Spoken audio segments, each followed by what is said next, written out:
আসসালামু আলাইকুম। স্বাগতম দেশজগৎ নিউজের আজকের দেশ বিদেশের আলোচিত খবরে। সাথে আছি আমি জাকারিয়া মুবিন। শুরুতেই জানিয়ে দিচ্ছি সংবাদ শিরোনাম।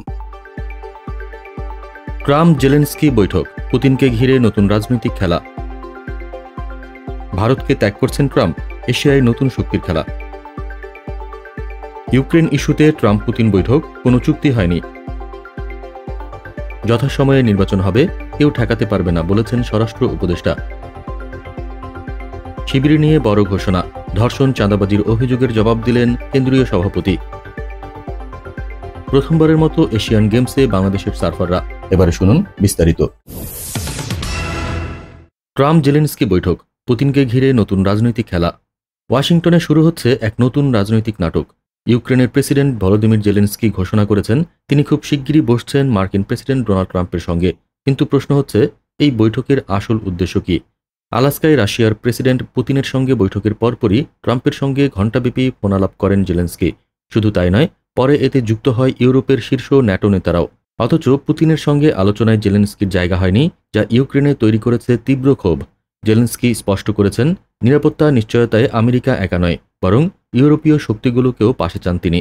কিন্তু বিশ্লেষকদের মতে ইউক্রেন ভেতরে ভেতরে ভয় পাচ্ছে ট্রাম্প হয়তো পুতিনের প্রভাবে নতি স্বীকার করতে পারেন। আর সেখানেই লুকিয়ে আছে এই বৈঠকের আসল নাটক। এখন সবার চোখ ওয়াশিংটনের বৈঠকে। ট্রাম্প কি সত্যি জেলেনস্কিকে ভরসা দেবেন, নাকি পুতিনের সঙ্গে হাত মেলানোর পথেই এগোবেন? উত্তর মিলবে খুব শিগগিরই, আর সেটাই নির্ধারণ করবে ইউরোপের নিরাপত্তা মানচিত্রের ভবিষ্যৎ।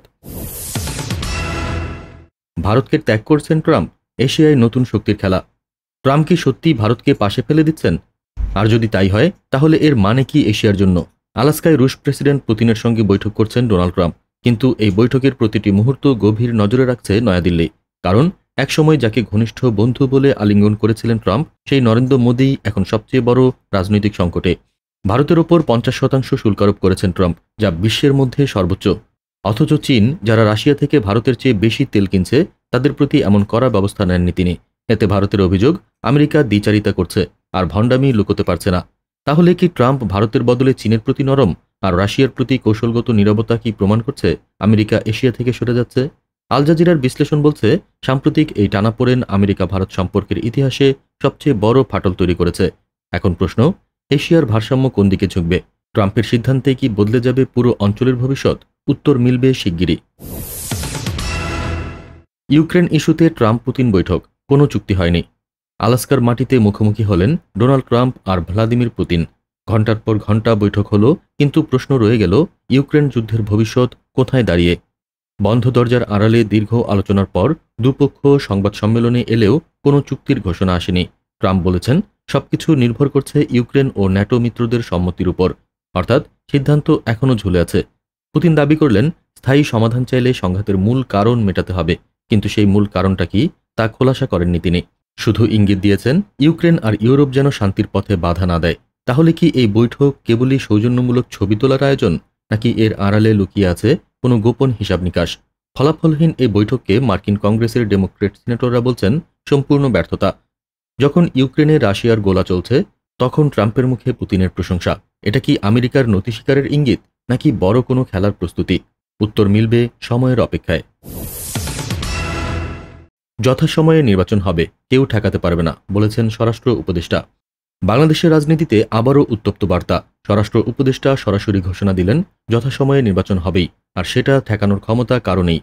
শনিবার রাজধানীর মোহাম্মদপুর কৃষি মার্কেট পরিদর্শনে এসে তিনি বলেন, ক্ষমতা মানুষের হাতে, আর জনগণ যদি ভোটমুখী হয়, তবে এর নির্বাচনের পথে আর কোনো বাধাই টিকবে না। কিন্তু এখানেই শেষ নয়। তিনি স্বীকার করেছেন, মোহাম্মদপুর আর মিরপুর এলাকায় চাঁদাবাজির দাপট সবচেয়ে বেশি, অথচ প্রতিশ্রুতি দিলেন, যেই হোক চাঁদাবাজদের ছাড় দেওয়া হবে না। প্রশ্ন উঠছে, জনগণের ভোটাধিকার রক্ষার নামে যারা মাঠে শক্তি দেখাচ্ছে, তারাই কি আবার ক্ষমতার ছত্রছায়ায় অপরাধে যুক্ত? সবশেষে সাংবাদিকরা যখন এক উপদেষ্টাকে ঘিরে চাঁদাবাজির অভিযোগ তুলে প্রশ্ন করলেন, স্বরাষ্ট্র উপদেষ্টা চুপ করে গেলেন। এখন প্রশ্ন একটাই, নির্বাচনের নামে যে নাটক মঞ্চস্থ হতে যাচ্ছে, সেটা কি সত্যিই জনগণের ভোটের উৎসব হবে, নাকি আবারও একই শক্তির পুনঃপ্রতিষ্ঠা? উত্তর পাবে বাংলাদেশ খুব শিগগিরই। শিবির নিয়ে বড় ঘোষণা, ধর্ষণ চাঁদাবাজির অভিযোগের জবাব দিলেন কেন্দ্রীয় সভাপতি। বাংলাদেশের রাজনীতির অঙ্গনে বারবার ঘুরে ফিরে আসে অভিযোগ, শিবির নাকি চাঁদাবাজি আর সহিংসতায় জড়িত। কিন্তু এবার সরাসরি মুখ খুললেন ছাত্র শিবিরের কেন্দ্রীয় সভাপতি জাহিদুল ইসলাম। বললেন, শিবিরের ছেলেরা ধর্ষণ বা চাঁদাবাজির মতো অপরাধ করে না। শনিবার কুড়িগ্রামের উলিপুরে আয়োজিত এক বিশাল অনুষ্ঠানে তিনি প্রধান অতিথি হিসেবে বক্তব্য দেন। অনুষ্ঠানে উপস্থিত ছিলেন হাজারো শিক্ষার্থী, যাদের হাতে তুলে দেওয়া হয় সম্মাননা। জাহিদুল ইসলাম এ সময় অভিযোগ করেন, দেশ থেকে এত টাকা পাচার হয়েছে, তা দিয়ে 4টি জাতীয় বাজেট তৈরি করা যেত।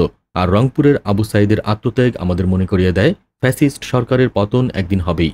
তিনি তরুণদের উদ্দেশ্যে বললেন, তুমি কোন পরিবারে জন্মেছ সেটা গুরুত্বপূর্ণ নয়, তুমি কোথায় যেতে চাও সেটাই আসল। প্রশ্ন এখন একটাই, শিবির কি সত্যিই অপরাধের বাইরে থেকে শিক্ষার্থীদের আদর্শ সমাজ গঠনে কাজ করছে, নাকি এগুলো কেবলই রাজনৈতিক প্রতিরক্ষা? দেশের মানুষ উত্তর খুঁজবে সময়ের সাথে সাথে। প্রথমবারের মতো এশিয়ান গেমসে বাংলাদেশের সার্ফাররা।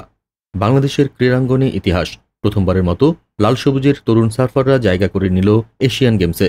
কিন্তু এই সুযোগ হঠাৎ আসেনি। ভারতের তামিলনাড়ুর সমুদ্র সৈকতে আয়োজিত 4র্থ এশিয়ান সার্ফিং চ্যাম্পিয়নশিপে অংশ নিয়েই এই অর্জন ছিনিয়ে এনেছে বাংলাদেশ। সেখানে অংশ নেয় 18টি দেশ, আর তাদের ভিড়ে বাংলাদেশের সার্ফাররা পেয়েছে সম্মানজনক নবম স্থান। মোহাম্মদ মান্নান, হাসান, ইউনুস, মাহিমা আক্তার মিলি আর ফাতেমা আক্তার, এই 5 তরুণ তরুণীর হাত ধরেই বাংলাদেশ এখন বিশ্ব সার্ফিং মানচিত্রে জায়গা করে নিচ্ছে। দেশে ফিরেই তারা নামেন কক্সবাজার সমুদ্র সৈকতে কঠোর প্রস্তুতিতে। প্রতিদিন ঢেউয়ের সাথে লড়াই, লক্ষ্য একটাই, 2026 সালে জাপানের নায়োগা শহরে অনুষ্ঠিতব্য এশিয়ান গেমসে দেশের জন্য সম্মান বয়ে আনা। কোচ রাশেদ আলম বলছেন, এটা শুধু শুরু, সামনে আরও বড় চ্যালেঞ্জ। তবে প্রশ্ন থেকে যায়, সরকারি পৃষ্ঠপোষকতা আর আন্তর্জাতিক সমর্থন ছাড়া কি সার্ফাররা তাদের স্বপ্ন পূরণ করতে পারবে? প্রথমবারের মতো বাংলাদেশের সার্ফাররা এশিয়ান গেমসে নাম লিখিয়েছে। এটা নিঃসন্দেহে এক নতুন অধ্যায়। এখন দেখার পালা, ঢেউয়ের মতোই উথাল পাথাল প্রতিযোগিতায় তারা কি দেশের জন্য ইতিহাস গড়তে পারবে। আজ এখানেই শেষ করছি। সবাই ভালো থাকুন, সুস্থ থাকুন আর দেখতে থাকুন দেশজগৎ নিউজ। চ্যানেলটি ভালো লাগলে সাবস্ক্রাইব করুন আর সংযুক্ত থাকুন আমাদের ফেসবুক পেজে। ধন্যবাদ।